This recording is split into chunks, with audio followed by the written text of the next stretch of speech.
వన్యప్రాణులకు సంబంధించిన కొన్ని వీడియోలు నెటిజన్లను ఆకట్టుకుంటూ ఉంటాయి.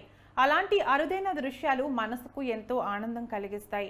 తాజాగా అటువంటి ఓ వీడియోని ఐఏఎస్ అధికారి సుప్రియా సాహు తన ఎక్స్లో పోస్ట్ చేశారు.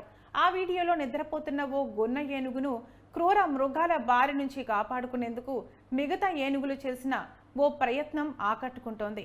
ఆ గున్న ఏనుగు చుట్టూ మిగతా పెద్ద ఏనుగులన్నీ రక్షణ వలయంగా ఏర్పడి కునుకు తీస్తున్న దృశ్యం నెట్టింట వైరల్గా మారింది.